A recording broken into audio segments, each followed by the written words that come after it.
Hello, good morning, dear one. You are studying is matter around us pure, and today's topic is separation by centrifugation. In previous video, you have studied about the separation by the filtration. Let's talk about the centrifugation. If we have mixture of fine suspended particle in liquid, यदि हमारे पास किसी liquid में बहुत महीन महीन particle float कर रहे हों, तो उस स्थिति में we can separate it by the process of filtration by using filter paper. Filter paper की मदद से उन सस्पेंडेड पार्टिकल को हम अलग करते हैं। This process is however very slow, लेकिन यह प्रोसेस क्या है, बहुत धीमी है, बहुत टाइम कंज्यूमिंग है, बहुत टाइम लग जाता है इसमें। But we can separate the suspended particle of substance in liquid very rapidly by using the method of centrifugation. लेकिन ऐसे मिक्सचर को हम सेंट्रीफ्यूगेशन मेथड से बहुत जल्दी सेपरेट कर सकते हैं। Centrifugation is done by the machine is called centrifuge. इसमें एक मशीन यूज होती है जिस मशीन का नाम है centrifuge. We can now say that centrifugation is a method for separating a suspended particle of substance from liquid in which mixture is rotated at high speed in a centrifuge. Centrifuge एक machine है जिसमें test tube लगी होती हैं। Test tube में हम इस mixture को डालते हैं और उसको बहुत तेज़ी से रोटेट करते हैं, बहुत तेज़ी से रोटेट करते हैं। रोटेट करने पर होगा क्या, जो सस्पेंडेड पार्टिकल हैं उन पर एक फोर्स एग्जर्ट करता है, फोर्स लगता है, जिस फोर्स के कारण जो हैवी पार्टिकल होते हैं वो बॉटम में, टेस्ट ट्यूब के बॉटम में सेटल हो जाते हैं और लाइट लिक्विड जो है ऊपर रहता है। इस ढंग से हम इस मेथड का उपयोग करते हैं। वही चीज़ यहाँ पर समझाई गई है, मैं डिस्कस कर रहा हूँ, आप ध्यान दें। In this method centrifugation the mixture of fine suspended particle in liquid is taken in test tube. Test tube में लेते हैं इसको, जिसको हम सेंट्रीफ्यूज ट्यूब कहते हैं। टेस्ट ट्यूब को हम सेंट्रीफ्यूज ट्यूब कहते हैं। The test tube is placed in centrifuge machine and rotate rapidly for some time. Test tube को उसमें रखा जाता है मशीन में और उसको बहुत तेज़ी से रोटेट किया जाता है, घुमाया जाता है। As mixture rotate round rapidly, जैसे कि मिक्सचर गोल गोल करके बहुत तेज़ी से मूव करता है इसमें। A force act on a heavier suspended particle, जो भारी सस्पेंडेड पार्टिकल होते हैं उन पर एक फोर्स काम करता है। Bring them down to bottom of test tube, जिनके कारण वो जो है टेस्ट ट्यूब के बॉटम में चले आते हैं। The clear liquid being lighter, जो क्लियर लिक्विड होता है, साफ लिक्विड होता है, वो हल्का होता है, तो वो क्या होता है, हल्का होने के कारण रिमेन्स ऑन द टॉप, और ऊपर की ओर रहता है। We can separate clay particle suspended in water very rapidly by this method of centrifugation. Centrifugation method से हम इसको साफ कर सकते हैं।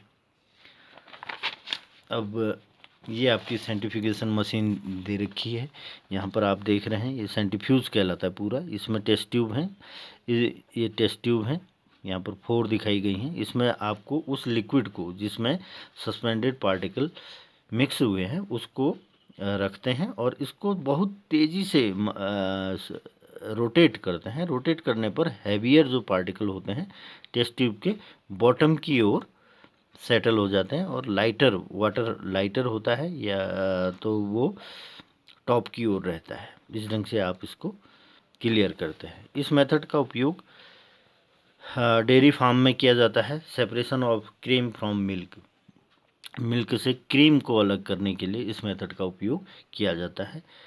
Milk is suspension of tiny droplet of oil which is called cream in watery liquid, है ना। The process of centrifugation used in dairies to separate cream from milk. इस तरीके का सेंट्रीफ्यूगेशन मेथड का उपयोग मिल्क में से क्रीम को अलग करने के लिए किया जाता है। The milk is put in close container in a big centrifuge machine. एक बड़ी सेंट्रीफ्यूज मशीन होती है, मिल्क उसमें रखा जाता है। When centrifuge machine is switched on, जब इसको स्विच ऑन करोगे, मिल्क इज रोटेड और spun at very high speed, बहुत तेज़ स्पीड से मिल्क रोटेट करता है उस टेस्ट ट्यूब में। Due to this milk separate into cream, जिसके कारण मिल्क जो है क्रीम में सेपरेट हो, मिल्क और क्रीम सेपरेट हो जाते हैं। The scheme and the cream being lighter, cream का वजन हल्का होता है तो वो फ्लोट करता है किसमें, स्किम्ड मिल्क में। इट कैन बी रिमूव, और उस क्रीम को आप हटा सकते हो। दस cream is separated from milk bye the process of centrifugation. This is all about the centrifugation. Now next topic is separation by evaporation. आपको पता है इवेपोरेशन क्या है, पिछले चैप्टर में हमने डिस्कस किया था। Evaporation is used to separate a solid substance that has dissolved in water or any other liquid. Okay, the dissolved substance left as solid residue when all water has evaporated. The use of process of evaporation for separating a mixture based on fact that liquid vaporize easily whereas solid do not vaporize easily. इसमें क्या करते हैं, ऐसा mixture जिसमें liquid में ये mix हो गया होता है तो उसको हम हीट करते हैं। हीट करने पर लिक्विड इवेपोरेट हो जाता है, जबकि सॉलिड जो उसमें मौजूद होता है वो इवेपोरेट नहीं हो पाता है ना। The common salt dissolve in water can separated by the process of evaporation. Common salt अगर वाटर में डिजॉल्व है तो इसको हम इवेपोरेशन, वाष्पोत्सर्जन की विधि से सेपरेट कर सकते हैं। This is done as follow. कैसे करते हैं मैं थोड़ा सा देखिए। The solution of common salt and water is taken in china dish. एक चाइना डिश में लेते हैं इन दोनों को, हीट जेंटली, धीमी आंच में इसको गर्म करते हैं यूजिंग बर्नर, बर्नर की मदद से। The water present in salt solution will form water vapour. Water जो है उस सॉल्यूशन में गर्म करने पर वाटर वेपर बन जाएगा एंड एस्केप इनटू एटमॉस्फेयर और एयर, और हवा में चला जाएगा water. When all the water present in solution of common salt and water get evaporated, जब सारा का सारा इवेपोरेट होता है, then common salt left behind in china dish. China dish में कॉमन सॉल्ट बचा रहेगा, है ना। The process of evaporation is used on large scale to obtain common salt from sea water. इसका ये तरीका जो है हम समुद्र के पानी से नमक बनाने में करते हैं, ठीक है। अब वही प्रोसेस इसमें दिखाई गई है कि कैसे हम मरीन वाटर को हीट करेंगे तो सॉल्ट अलग हो जाएगा, वाटर अलग हो जाएगा। वही एक्टिविटी यहाँ पर दी गई है, आप इसको देखें, है ना। अगला है इसी में evaporation is used for removing dissolve solid substance from liquid mixture but liquid itself can not be recovered by this method. लेकिन वह लिक्विड जिसको आप इवेपोरेट कर रहे हो उसको रिकवर नहीं कर सकते आप। The liquid vaporise and get lost in the air. इस केस में लिक्विड जो है वेपोराइज हो जाता है और हवा में, एटमॉस्फेयर में चला जाता है। The blue ink used in fountain pen is a liquid mixture. जो ब्लू इंक होती है फाउंटेन पेन में वह भी लिक्विड मिक्सचर होता है। It is a mixture of dye in water. Dye means colour, colour का मिक्सचर होता है किसमें, वाटर में। The dye is coloured component of ink and ink which give it blue or black color. We can separate the colored component ink dye from ink by using evaporation. Evaporation method से भी इसको आप अलग कर सकते हैं। Please note that कहता है for evaporating ink we do not heat the china dish. इस केस में हम इसको चाइना डिश को हीट नहीं करते हैं।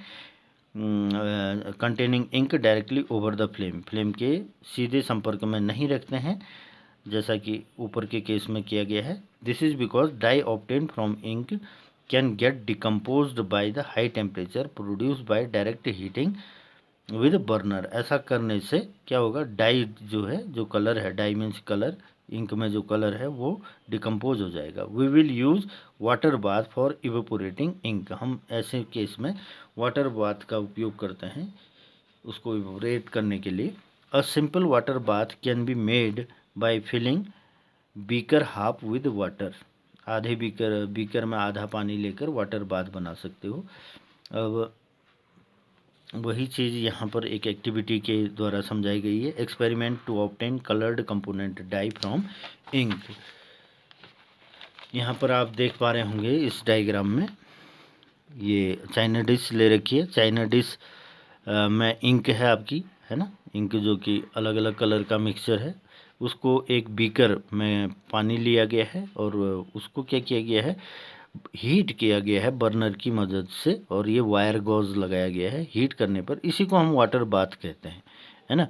तो यहाँ से पानी गर्म होगा, गर्म होने के बाद यहाँ इसको हीट करेगा। हीट करने के बाद ये जो है इवेपोरेट होगा, और डाई जो कि सारा का सारा वाटर क्या हो जाएगा, इवेपोरेट हो जाएगा इस मेथड से, और आपकी जो इंक है डाई वो आपकी सेपरेट हो जाएगी।